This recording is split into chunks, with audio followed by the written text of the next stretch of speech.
Hey everybody, Nick here, and today I got a review for you of this little guy right here. This is the Monterey Bay Knives EWC, and this is the second revision of it, the newest version of it. Anyways, first off though, in the name of full disclosure, I want to thank Monterey Bay for sending this guy along. Very interesting knife, and as always, I told them I'm going to talk about the good, the great, the bad, the ugly. Might be a gem, might be junk. They still sent it along. We have to assume this is the very best quality controlled one of these guys ever, and I'm doing my best not to let that affect my review, but nevertheless, there's your disclosure. Yeah, there we go. Next thing, size comparison. This is actually a relatively compact knife. Here it is against the Ontario Rat number 2, the Spyderco Delica, as well as the, holy cow, somebody's dropping dumpsters out there, the Spyderco Paramilitary 2. So you can see here that in terms of sharpened blade length, we are right in the vicinity of the Rat 2 with the Delica, but there you go. Next thing, this is a design by Ray Laconico, right here. Ray Laconico is a very well-known knife designer, incredibly productive. He has, he's got designs from everybody every day. And so, there you go. And next thing, what does EWC mean? Well, previously I've reviewed the EZC from Monterey Bay Knives, which is the easy carry, I guess. This is the everywhere carry.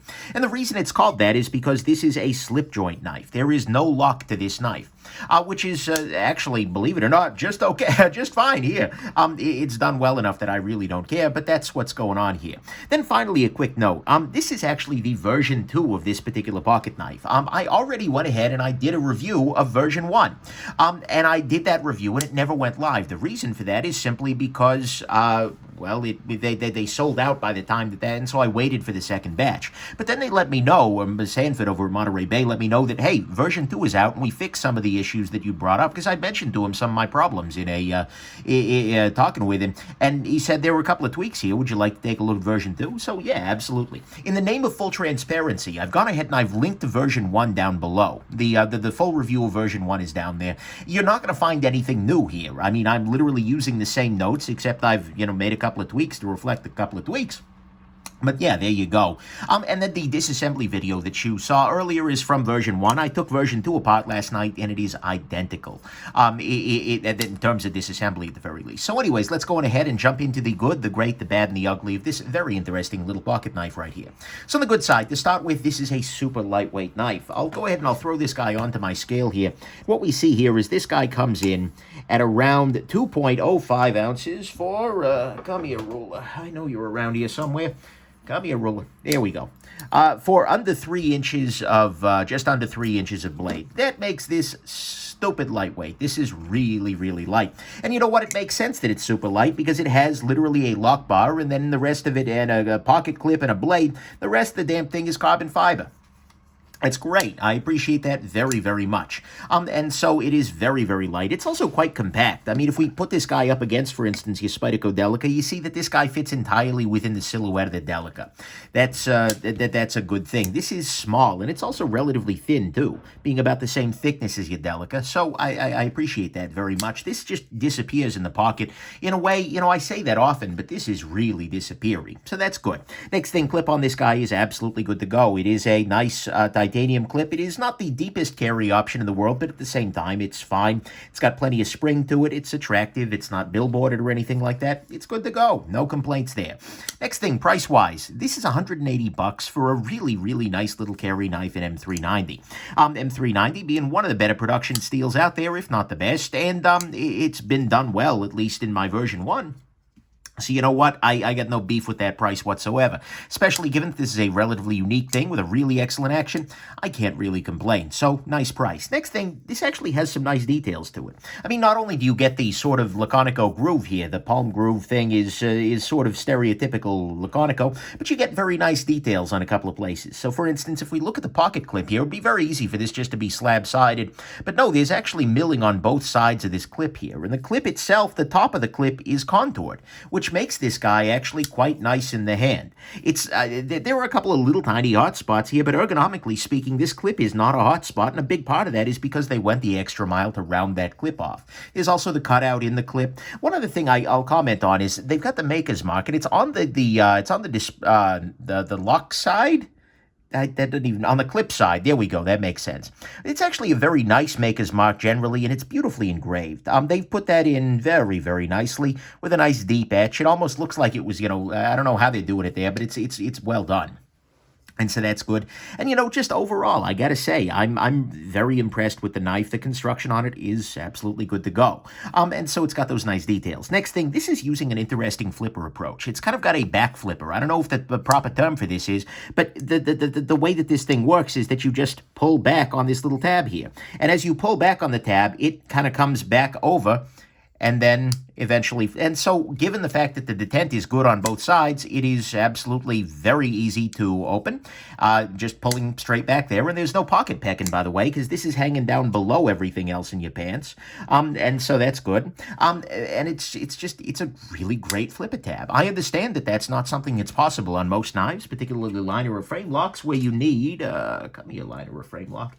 How do I not have a frame lock within 10 feet? Because on those knives, you need a lock face right here, Civivi Praxis, to interact with the lock bar there. But nevertheless, it's a really nice little thing, and I think it's a good approach to flipping if you can pull it off. Then finally, actually not quite finally, this has a great blade. It's an M390 steel blade. It's not labeled as such, which is a little weird, but nevertheless, it's M390. It's meaning it's not labeled at all. It's not like they put D2 on here and I'm selling it. Anyways, it's M390. It's got a very, very thin edge, which I appreciate very much. This is a knife that is really well ground to cut. They have gone the extra mile on this grind, and I appreciate that, and it's a relatively thin stock as well, and I appreciate that too. And so to me, this is a very great blade, and all of that honestly combines to make this a great tool. This is a knife that I had no problem carrying on a daily basis, and that's a silly thing to say, but there are definitely review knives where it's like, okay, I've got this guy in my pocket, okay, whatever. But when I'm carrying this guy, it's absolutely good to go. It cuts beautifully, it's got a really nice action, it's very lightweight. This is a knife that is a joy to carry, and it's a joy to use as an actual tool. I felt that way very, very much about the EZC, and now with the EWC, I feel that way again. So they're doing something right over at MBK. And so to me, all that is the good. So it's a great little tool. It's got a great blade, a back flipper tab, which I think is nice, some very nice details. It's $180 for M390 and a really weird form factor. It's got a great clip. It's very compact and super light. On the great side, the action on this thing is just cool. This is a slip joint knife. The way that this works is that most knives, there is a detent hole that keeps the blade shut, and then when the knife is open, it locks open. Or on a conventional slip joint, there's a back spring here, such that, as this rotates against it, the geometry holds that in place. This is a slip joint, but it's a double detent slip joint. What I mean by that is there's a detent hole over here and there's a detent hole over here. When it's open, the detent is in one hole, and when it's closed, the detent's in the other one. They've dialed in the detent nicely, though, because it is it flip deploys very, very easily, which is important because it's not so easy to, pinch this open. But it deploys absolutely 100% reliably. It is more or less impossible not to deploy properly. The thing is, the fact that it's a double detent slip joint, and sometimes those can be very weak. There have been recent versions, especially like, but this is actually also very safe. Because what you can see here is they've got the blade, the blade continues down to here, and the blade is up here as well. So as you're holding this guy, if for some reason you apply pressure to the back of the spine, and that's what's going to make a slip joint close on your hand, what actually starts happening is that this part starts to try and rotate up into your thumb, and then this part starts to rotate down onto your finger. So even if something really knocks hard against the bottom of this is going to dig into your finger, and this is going to dig into your thumb. And as a result, this is a knife that's not really unsafe. Wow, high praise. No, but seriously, a lot of slip joints have the probability of, if they get caught on the back there, you're going to have some finger cutting. Whereas this guy really doesn't. And so I'm actually very, very impressed with the safety of this guy. This is a slip joint knife, but honestly, I never felt like that was a problem. I never felt like, oh my God, I'm carrying the wrong tool, or this is going to be dangerous for this task. No, absolutely not. If you spine whacking the fire steel or something like that, I don't freaking care. But, this is a very, very nice, very, very safe double detent slip joint. I think it's probably one of the the better ones out on the market there in terms of of that sort of approach. That also means, because this is a slip joint, even though it is a flipper as well, that it is going to be legal in more places than others. I am not a lawyer. You should never get legal advice from anybody on YouTube. But nonetheless, there are places that prohibit locking knives where this guy would actually work just fine, and that's a great thing. Honestly, the biggest thing, though, even though this is a double detent slip joint, this also has an action that I just love. It's so easy to just sit back and just do this all damn day long. It takes a little bit of getting used to, exactly the right force to overcome that detent, but once you do, this is a super addictive, fidgety sort of action. And so not only do you get something that is just amazing in terms of its everyday functionality, and something that is going to have a little bit of legal advantage in some places or another, talk to a lawyer, but you also get something that is very safe and has a very, very nice, weird little action that I've come to appreciate very much. And so to me, what's great on this is actually that mechanism. The flipping slip joint sort of thing is done really well here. Frankly, better than I've ever seen that kind of thing done, and results in something that is both safe and really kind of fun to use, play with, and reliable to deploy. So that's what's great here. On the bad side, it is a slip joint. So there are going to be a couple of situations where even with this extra degree of safety, I mean, if you're going to be regularly whacking a fire steel with the spine of your knife, this isn't the best choice for that. Then again, is a pocket folding knife the best choice for that either? I don't know. The other thing to note is that it can actually be a little bit, as you're getting used to it, you got to respect this guy, particularly on the way back, because when you close this guy, it comes flying closed with about the same force as it comes flying out. It's a serious detent. And so as a result, there are definitely times, if you've got your finger up here, as you push this guy closed, it is going to come flying down right onto that finger and give you a nice little love bite there. I had a couple of close calls where it was just like, oy, oy, oy. And so just be careful as you're first learning how this guy works. Once you get there, it's no problem. There's a little bit of a learning curve there. Then finally, the only thing that I can really complain about in version 2 is that maybe these back corners could use just a little bit more rounding. This is something I could very easily do at home, but, it's just a little tiny bit more. But honestly, I am nitpicking super hard here because they fixed all the issues with the original one. Because the original one had some over-sharp jimping here. The original one, frankly, the whole knife just needed to spend about an hour in the tumbler. But they fixed all the other issues. So that's the bad here, is that maybe the back corner could be rounded a little bit more. It can be a little scary on the way back as you're first getting used to it, so practice a little bit. And then slip joints have their own set of concerns if you are doing very specific kinds of tasks. That's it. That's the bad. On the ugly front, there's nothing ugly because, well, there wasn't anything ugly to start with, and they fixed. Look, I'm happy. This knife was sort of when this first was handed to me. I forget when this was. Maybe at Blade 28 or 2019 or something like that. Sanford Carmel Cutlery. I'm sorry, MBK, same dude. Hands me the knife and just like, hey Nick, what do you think of this? It was like, what the hell? Where did this come from? And it was a moment like that, and I love those moments where somebody hands me something and it's like, wow, this is new. This is different. Because it's a really great idea because it's really simple. At the end of the day, it's two chunks of carbon fiber and a lock bar that isn't a lock bar and a detent ball. But it's also compact. It carries beautifully. It has this amazing blade. And I'm probably giving the blade short shrift here because the action is so good, but this blade would be amazing on any other pocket knife. On any other damn knife where they weren't doing other things, this blade would be an, oh my God, look at this moment. But here it's just, and then it's got this action. It's just really good and really addictive. And it's unusual. It's more legal than usual. Talk to a lawyer. And it's still quite safe. Slippies aren't for everybody, and it demands a little respect in closing. But the thing is, they fixed all the problems. I mean, this is the thing that I am so very passionate about.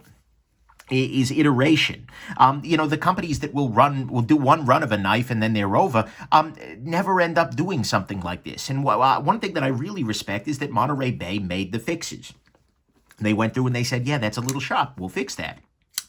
They basically went through and they solved all the problems, and it wasn't problematic. This was a candidate, a serious contender for Knife of the Year.